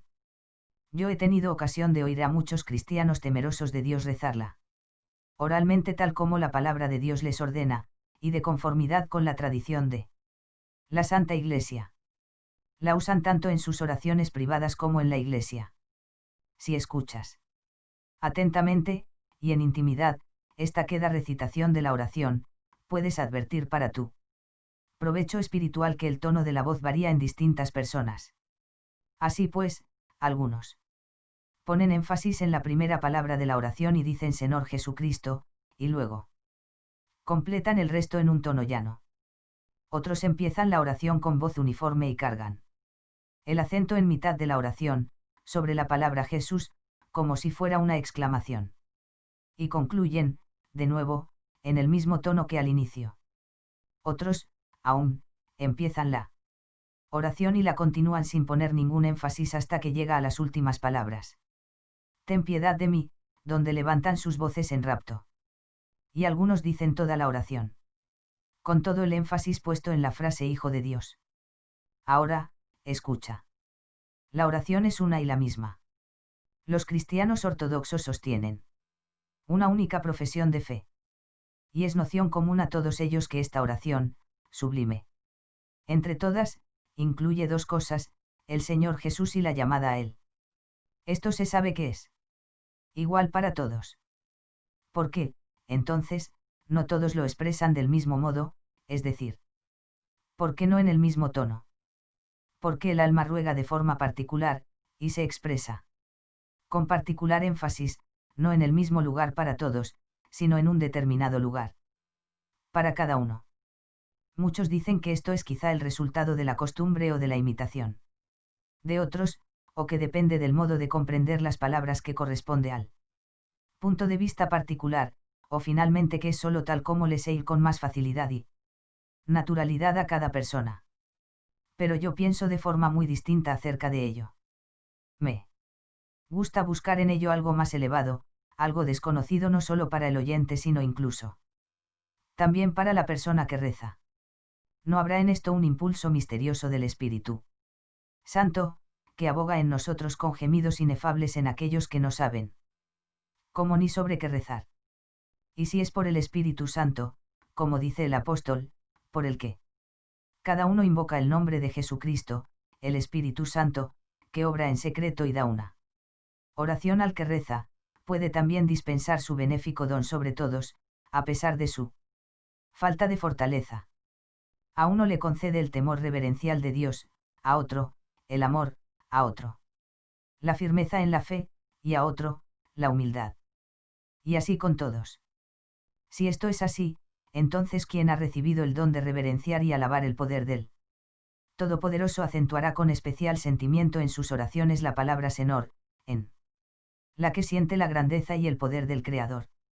El que ha recibido la secreta efusión de amor en su corazón, se transporta en rapto y se llena de alegría al exclamar Jesucristo. Del mismo modo que cierto starets que no podía oír el nombre de Jesús sin experimentar un extraordinario desbordamiento de amor y de gozo, aun en conversación normal. El inquebrantable creyente en la divinidad de Jesucristo, consustancial al Padre, se inflama de fe aún más ardiente al decir las palabras Hijo de Dios. Uno que haya recibido el don de la humildad y sea profundamente consciente de su propia flaqueza, se arrepiente. Y se humilla a las palabras ten piedad de mí, y vuelca su corazón más efusivamente en estas últimas palabras de la oración. Este abriga esperanzas en la amorosa benevolencia de Dios, y aborrece su propia caída en el pecado. He aquí, en mi opinión, las causas de los distintos tonos en que la gente dice la oración del nombre de Jesús. Y gracias a esto puedes advertir al escuchar, para gloria de Dios y para tu propia instrucción. ¿Qué emoción particular mueve a cada uno? ¿Cuál es el don espiritual que cada persona posee? Numerosa gente me ha dicho sobre este particular, porque todos estos signos de dones espirituales ocultos no aparecen juntos y reunidos. Entonces, no solo una, sino cada palabra de la oración estaría impregnada del mismo tono de arrebato. Yo contesto. De este modo, dado que la gracia de Dios distribuye sus dones con sabiduría a cada hombre por separado, según su fortaleza, tal como vemos en la Sagrada Escritura. ¿Quién puede descubrir con su limitado entendimiento y penetrar en los designios de la gracia? ¿No está acaso la arcilla totalmente en manos del alfarero, y no puede éste acaso hacer con ella una cosa u otra? Pasé 5 días con este starets, y su salud mejoró mucho. Este periodo fue de tal provecho para mí, que ni siquiera advertí lo rápido que pasó. Pues en esa pequeña habitación, en tranquila reclusión, no nos ocupamos en otra cosa más que en invocar en silencio el nombre de Jesús o en hablar sobre el mismo tema, la oración interior.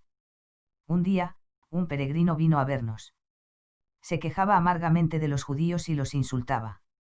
Había andado por sus pueblos y había tenido que soportar su enemistad y su fullería. Su resentimiento contra ellos era tal, que los maldecía, llegando a decir que no merecían vivir a causa de su obstinación e incredulidad. Finalmente, dijo que sentía tal aversión por ellos que no podía controlarla en absoluto. No tienes ningún derecho, amigo, dijo el starets, a insultar y maldecir a los judíos.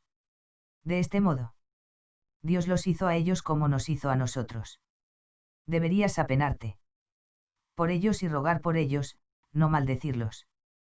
Créeme, el desagrado que sientes por ellos proviene del hecho de que tú no estás fundamentado en el amor de Dios y no tienes oración interior como afianzamiento, y careces, por tanto, de paz interior.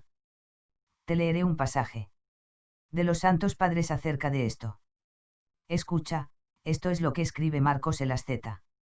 El alma que está unida interiormente con Dios se vuelve, por ser tan grande su gozo, como un niño bondadoso e ingenuo, y ya no condena a nadie, sea griego, pagano, judío o pecador, sino que los contempla a todos por igual con mirada pura, haya gozo en él mundo entero, y quiere que todos griegos, judíos y gentiles glorifiquen a Dios. Y Macario, el grande, de Egipto, dice que el contemplativo, arde con un amor tan grande que, si fuese posible, él haría de su interior una morada para todos, sin hacer distinciones entre buenos y malos. Aquí ves, querido hermano, lo que los santos padres piensan de ello. Así que yo te aconsejo que dejes de lado tu fiereza, y mires a todo considerando que está bajo la omnisciente providencia de Dios, y que cuando te tropieces con vejaciones, te acuses a ti mismo en particular de falta de paciencia y humildad. Por fin, pasó más de una semana y mi Staret se repuso. Le di las gracias con todo mi corazón por toda la bendita enseñanza que me había dado, y nos despedimos. Él partió para su patria, y yo inicié la ruta que había planeado. Ya empezaba a aproximarme a Pochab, y no habría hecho más de 100 verstas, cuando un soldado me alcanzó. Le pregunté a dónde iba, y me dijo que regresaba a su tierra natal en Kamenets-Podolsk. Seguimos en silencio unas 10 verstas, y yo advertí que él suspiraba muy hondo como si algo le angustiase, y que estaba muy abatido. Le pregunté por qué estaba tan triste. Buen amigo, ya que habéis reparado en mi pesar, si me juráis por todo lo que tengáis de más sagrado que no se lo vais a contar a nadie, os lo contaré todo acerca de mí.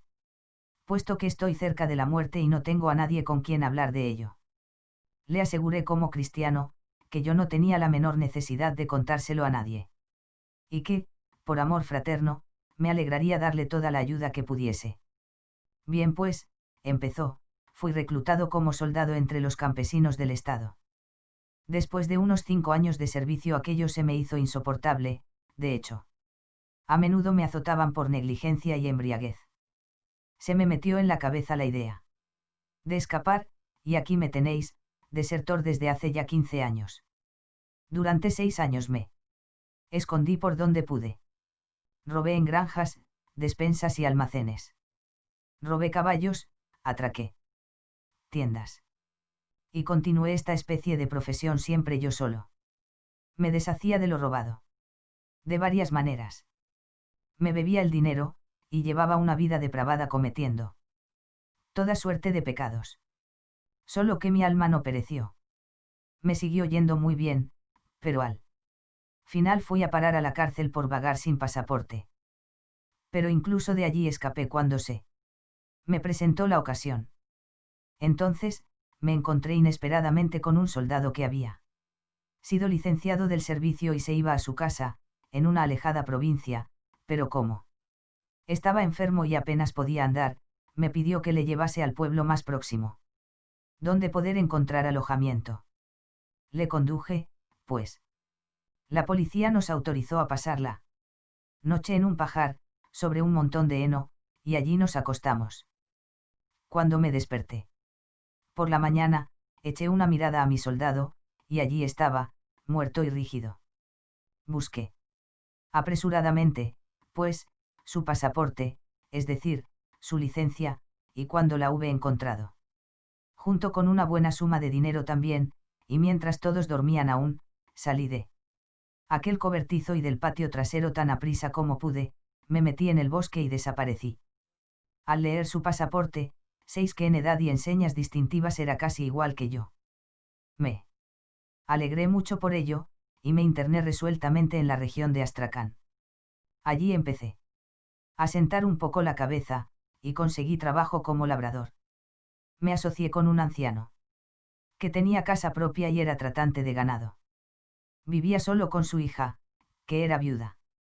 Después de un año viviendo con él, me casé con esta hija suya.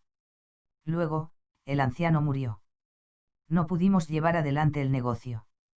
Yo empecé a beber de nuevo, y mi esposa también, y en un año hubimos gastado todo lo que el viejo nos dejó.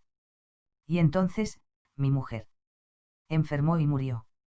Vendí todo lo que quedaba, así como la casa, y pronto me gasté el dinero. No tenía ya nada, pues, de qué vivir, nada que comer. Así que volví a mi antigua profesión. De comerciar con géneros robados, y con tanta más audacia cuanto que ahora tenía. Un pasaporte. Me dediqué, pues, otra vez a mi vieja vida depravada durante cerca de un año. Vino una temporada en la que durante mucho tiempo no tuve ningún éxito. Le robé un viejo caballo miserable a un Bovil 9, y se lo vendí a los matarifes por un ochavo. Con el dinero, me fui a la taberna y me puse a beber. Tuve la idea de ir a un pueblo donde había una boda, con la intención de pillar todo lo que pudiese una vez que estuvieran todos dormidos después del festín. Como el sol no se había puesto todavía, me metí en el bosque para esperar la noche. Allí, me tumbé y caí en un profundo sueño. Y entonces tuve un sueño, en el que me seis en una ancha y hermosa pradera. De repente, una nube horrible se levantó en el cielo, y luego sobrevino un trueno tan espantoso que el suelo tembló bajo mis pies. Y fue como si alguien me hincase hasta los hombros en la tierra, la cual me oprimía por todos lados. Solo mis manos y mi cabeza quedaban fuera. Entonces, esa horrible nube pareció posarse en el suelo, y de ella salió mi abuelo, que llevaba muerto unos 20 años. Fue un hombre muy recto y durante 30 años ejerció de capillero en nuestro pueblo. Se acercó a mí con rostro airado y amenazador, y yo temblé de miedo. Pude observar, en las proximidades, varios montones de cosas que yo había robado en distintas ocasiones. Aún me asusté más. Mi abuelo vino hasta mí, señalando. El primer montón, dijo amenazadoramente, ¿qué es eso? Dale, y de pronto, la tierra. A todo mi alrededor se puso a estrujarme de tal modo que no podía soportar el dolor y el desmayo. Gemí y exclamé, ten piedad de mí, pero el tormento prosiguió. Entonces, mi abuelo señaló otro montón y dijo de nuevo, ¿qué es eso? Estrújale más fuerte. Y sentí un dolor y una angustia tan intensos que ninguna tortura en el mundo puede comparárseles. Finalmente, mi abuelo trajo a mi lado el caballo que yo había robado por la tarde, y exclamó, ¿y esto, qué es? Dale, tan fuerte como puedas. Y sentí un dolor tal por todas partes, que no puedo describirlo, así fue de cruel, terrible y extenuante. Fue como si se me hubiesen quitado todas las fuerzas, y yo me ahogaba con aquel espantoso dolor. Sentí que no podría resistirlo y que perdería el conocimiento si aquella tortura continuaba un poco más. Pero el caballo dio una coz y me alcanzó la mejilla, abriéndomela. Y en el momento de recibir este golpe, desperté horrorizado y temblando como un alfeñique. Vi que ya era de día, y que el sol se levantaba. Toqué mi mejilla, y sangraba. Y aquellas partes que, en el sueño, habían estado enterradas estaban todas, por así decirlo, duras y tiesas, y tenía agujetas en ellas. Estaba tan aterrorizado que apenas pude levantarme e irme a casa. La mejilla me dolió durante mucho tiempo. Mirad, aún podéis ver la cicatriz. No estaba aquí antes. Y así, después de esto, el miedo y el horror me asaltaban. A menudo, y solo tengo que recordar lo que sufrí en aquel sueño para que la angustia y el desfallecimiento reaparezcan, con tal tormento que ya no sé qué hacer. Y lo que es más, esto se fue produciendo con más frecuencia, y al final empecé a tener miedo de la gente y a sentir vergüenza, como si todo el mundo supiese mi ignominia pasada. Y a causa de este sufrimiento, Ya no pude ni comer ni dormir. Me quedé hecho un pingajo. Pensé en ir a mi regimiento y declararlo todo abiertamente. Quizá Dios perdonase mis pecados si yo aceptaba mi castigo. Pero tuve miedo, y perdí el valor al pensar que me harían correr baquetas. Y así pues, perdiendo la paciencia, quise ahorcarme. Pero se me ocurrió pensar que, en cualquier caso, ya no voy a vivir mucho, pronto moriré, pues he perdido todas mis fuerzas. Así que pensé en volver para despedirme de mi tierra y morir en ella. Tengo un sobrino allí, y heme aquí que llevo ya 6 meses de camino, y mientras la aflicción y el miedo me hacen desdichado. ¿Qué pensáis, hermano? ¿Qué he de hacer? Realmente, ya no puedo aguantar mucho más. Cuando escuché todo esto, quedé admirado y alabé la sabiduría y la bondad de Dios. Al ver los diferentes caminos por los que alcanza a los pecadores. Así que le dije: querido hermano, deberíais haber rezado a Dios durante este tiempo de miedo y angustia. Este es el gran remedio para todos nuestros males. Ni hablar. Dijo: pensé que en cuanto me pusiese a rezar, Dios me iba a aniquilar. ¡Qué disparate, hermano! Es el diablo quien pone tales ideas en vuestra cabeza. La misericordia de Dios es infinita, y Él se compadece de los pecadores y enseguida perdona a quienes se arrepienten. Puede que no sepáis la oración de Jesús: Señor Jesucristo, ten piedad de mí, pecador. Se va diciendo esto continuamente. Vaya si la conozco esta oración. Solía repetirla a veces para darme ánimos cuando iba a cometer un robo. Entonces, atended. Dios no os aniquiló cuando estabais en camino de cometer una mala acción y decíais la oración. Va a hacerlo ahora, si empezáis a rezar en el camino del arrepentimiento. Ya veis, pues, cómo vuestros pensamientos provienen del diablo. Creedme, querido hermano, si decís la oración, sin prestar atención a los pensamientos que acudan a vuestra mente, pronto vais a encontrar alivio. Todo el miedo y la tensión desaparecerán, y por fin estaréis completamente en paz. Os convertiréis en un hombre piadoso, y todas vuestras pasiones pecaminosas os abandonarán. Yo os lo aseguro, pues he visto muchos casos así en mi vida. Y a continuación, le conté varios casos en los que la oración de Jesús había manifestado su maravilloso poder de obrar sobre los pecadores. Por fin, le persuadí a venirse conmigo junto a la Madre de Dios de Pochab, refugio de pecadores, antes de volverse a casa, y a confesarse y comulgar allí. El soldado escuchó todo esto atentamente y con alegría, según pude ver, y se avino. Con todo, nos fuimos juntos a Pochab, con la condición de que ninguno de los dos hablaría al otro, sino que diríamos la oración todo el tiempo. En este silencio, anduvimos todo un día. Al día siguiente, me manifestó que se sentía mucho más aliviado y que era patente que su mente estaba más tranquila que antes. Llegamos a Pochab al tercer día. Y yo le exhorté a no interrumpir la oración ni de día ni de noche, mientras estuviera despierto. Y le aseguré que el santísimo nombre de Jesús, que resulta insoportable para nuestros enemigos espirituales, tendría la fuerza para salvarle. Sobre este punto, le leí en la Filocalia que aunque debemos decir la oración de Jesús en todo momento, es especialmente necesario hacerlo con el mayor cuidado cuando nos preparamos para la comunión. Así lo hizo, y luego se confesó y tomó la comunión. A pesar de que, de vez en cuando, los antiguos pensamientos le asaltaban aún, ahora los apartaba fácilmente con la oración. El domingo, para poder estar en pie con más tranquilidad para maitines, se fue a la cama temprano y continuó diciendo la oración. Yo me quedé aún sentado en el rincón, leyendo mi Filocalia junto a una vela. Pasó una hora, él se durmió y yo me puse a rezar. De pronto, unos 20 minutos más tarde, pegó un sobresalto y se despertó, saltó rápidamente de la cama, corrió hacia mí llorando y, desbordante de felicidad, dijo: «Oh, hermano, ¿qué acabo de ver? ¡Qué paz y qué gozo siento!» Si creo que Dios tiene misericordia de los pecadores y no les da tormento. Gloria a ti, Señor, gloria a ti. Quedé sorprendido y contento, y le pedí que me contase exactamente lo que le había sucedido. Pues mirad, esto, dijo, apenas caí dormido, meséis en esa pradera donde se me había atormentado. Al principio, me aterroricé, pero séis que en vez de una nube, el sol se levantaba y una luz maravillosa brillaba sobre todo el prado.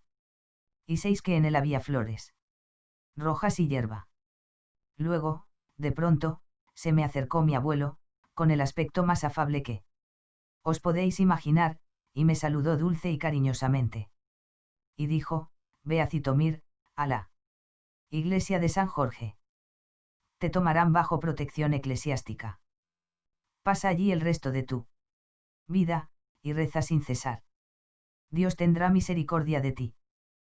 Cuando hubo dicho esto, hizo sobre mí la señal de la cruz y desapareció inmediatamente. No puedo deciros cuán feliz me sentí, era como si me hubiese quitado un gran peso de las espaldas y me hubiese ido volando al cielo.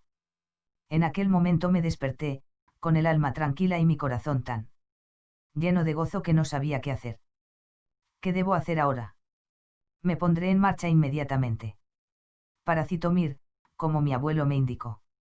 Se me hará fácil yendo con la oración. Pero esperad un momento, querido hermano. ¿Cómo podéis partir en mitad de la noche?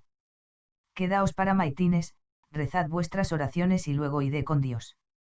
Ya no nos fuimos a dormir después de esta conversación. Fuimos a la iglesia, él se quedó a maitines, rezando de veras, con lágrimas, y dijo que se sentía en gran paz y contento. Y que la oración continuaba felizmente. Luego, después de la liturgia, tomó la comunión. Y cuando hubimos tomado algún alimento fui con él hasta la carretera de Citomir, donde nos despedimos con lágrimas de dicha. Tras esto, me puse a pensar sobre mis propios asuntos. ¿A dónde iría ahora? Al final, decidí volver otra vez a Kiev. La sabia enseñanza de mi sacerdote me atraía allí, y, además, si me quedaba con él quizá pudiese encontrar a algún filántropo devoto de Cristo que me pusiera de camino a Jerusalén o, al menos, al monte Athos. Aún me quedé una semana más en Pochab, empleando el tiempo en traer al recuerdo todo lo que había aprendido de aquellos a quienes había encontrado en mi viaje, y en tomar apuntes de gran número de cosas útiles. Luego me preparé para el viaje, me puse mi cotonca y me fui a la iglesia para encomendar mi viaje a la Madre de Dios. Cuando hubo terminado la liturgia, recé mis oraciones y me dispuse a partir. Estaba de pie al fondo de la iglesia. Cuando entró un hombre que, aun cuando no vestía ricos ropajes, pertenecía sin duda a la clase distinguida, y que me preguntó dónde vendían las velas. Yo se lo indiqué. Al final de la liturgia, me quedé rezando en la capilla de la Santa Huella. Cuando hube terminado mis oraciones, me puse en camino. Había avanzado unos pasos por la calle, cuando seis en una de las casas una ventana abierta, al lado de la cual un hombre estaba sentado, leyendo un libro. Mi camino vino a pasar justo bajo esa ventana, y seis que el hombre sentado allí era el mismo que me había preguntado lo de las velas en la iglesia. Al pasar, me quité el sombrero, y al verme me hizo señas de que me acercase a él, y dijo: Supongo que debe ser un peregrino, ¿no es verdad? Sí, respondí. Me pidió que pasase, y quiso saber quién era y a dónde me dirigía. Le conté todo sobre mí, sin ocultar nada. Me ofreció un poco de té y se puso a hablarme. Escucha, alma de Dios. Yo te aconsejaría ir al monasterio Solovetsky 10. Hay allí un esquitonce tranquilo y muy retirado llamado Anzersky. Es como un segundo Athos, y todo el mundo es bienvenido allí. El noviciado solo consiste en leer en turnos el salterio en la iglesia, durante 4 horas de cada 24. Yo mismo me voy allí, y he hecho voto de ir a pie. Podríamos ir juntos. Iría más seguro contigo, dicen que es una ruta muy solitaria. Por otro lado, yo tengo dinero y podría procurar tu sustento durante todo el viaje. Y yo propondría que fuésemos en estas condiciones, que caminásemos a unos 20 pasos uno de otro, así no nos estorbaríamos mutuamente, y mientras anduviésemos, podríamos ocupar el tiempo en leer todo el rato o en meditar. Piénsalo bien, hermano. Y acepta, te valdrá la pena. Cuando escuché esta invitación, tomé este acontecimiento por una señal para mi viaje. Que me ofrecía la Madre de Dios, a quien había pedido que me mostrase el camino a la bienaventuranza. Y sin pensármelo dos veces, acepté enseguida. Y al día siguiente, emprendimos el viaje. Anduvimos durante 3 días uno detrás del otro, tal como habíamos convenido. Él leía un libro en todo momento, un libro del que nunca se separaba, ni de día ni de noche, y a veces meditaba sobre algo. Al fin, nos detuvimos en un lugar terminado para cenar. Él comió con el libro abierto delante, y sin apartarle la vista. Vi que el libro era un ejemplar de los Evangelios, y le dije: ¿Me permitís la pregunta, señor, de por qué no os separáis de los Evangelios ni un instante, ni de día ni de noche? ¿Por qué los tenéis siempre en la mano y los lleváis con vos? Porque de él y solo de él aprendo casi continuamente, respondió. ¿Y qué aprendéis? Dije a continuación. La vida cristiana, que se resume en la oración.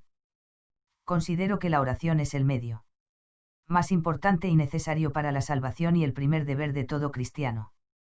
La oración es el primer paso en la vida piadosa y asimismo su corona, y es por tal motivo por el que el Evangelio manda la oración incesante. Para los demás actos de devoción hay su momento asignado, pero en la cuestión de la oración no hay momentos de descanso. Sin la oración es imposible hacer ningún bien, y sin el Evangelio no se puede aprender adecuadamente acerca de la oración. Por lo tanto, todos aquellos que han alcanzado la salvación por medio de la vida interior, los santos predicadores de la palabra de Dios, así como eremitas y solitarios, y desde luego todos los cristianos temerosos de Dios, fueron instruidos por su indefectible y constante ocupación con los abismos de la palabra de Dios, y por su lectura del Evangelio. Muchos de ellos tenían el Evangelio constantemente en sus manos, y en sus enseñanzas sobre la salvación daban este consejo: siéntate en el silencio de tu celda y lee el Evangelio, y vuélvelo a leer. Aquí tienes el motivo de por qué me ocupo solo con el Evangelio.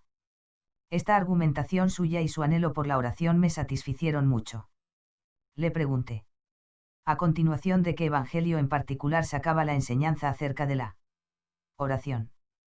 De todos por igual, respondió, mejor dicho, de todo el Nuevo Testamento, leído por orden.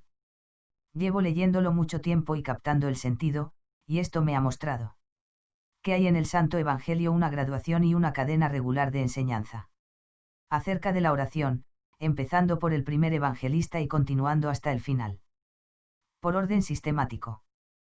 Por ejemplo, justo al comienzo se establece el modo de enfoque o la introducción a la enseñanza sobre la oración, luego, la forma o la expresión exterior de esta en palabras.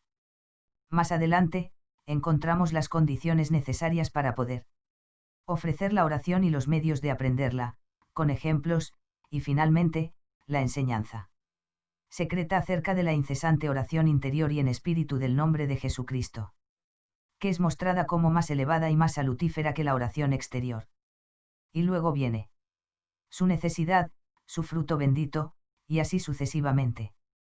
En una palabra, se puede obtener del Evangelio un conocimiento pleno y detallado acerca de la práctica de la oración, en un orden y una secuencia sistemáticos, de principio a fin. Oyendo esto, decidí pedirle que me lo mostrase todo en detalle, y le dije, puesto que me apetece escuchar y hablar acerca de la oración más que ninguna otra cosa, me complacería mucho ver esta secreta cadena de enseñanza sobre ella, en todos sus detalles. Por el amor de Dios, pues, mostradme todo esto sobre el mismo Evangelio.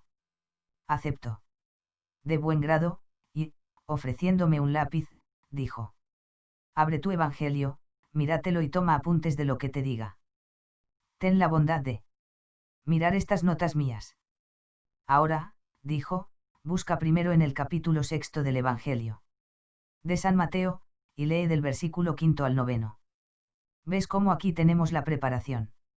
O la introducción, enseñando que debemos ponernos a rezar no por vanagloria y ruidosamente, sino en silencio y en lugar solitario, y que debemos rezar solo por el perdón de los pecados y la comunión con Dios, y no inventar infinidad de demandas innecesarias sobre cosas temporales, como hacen los gentiles.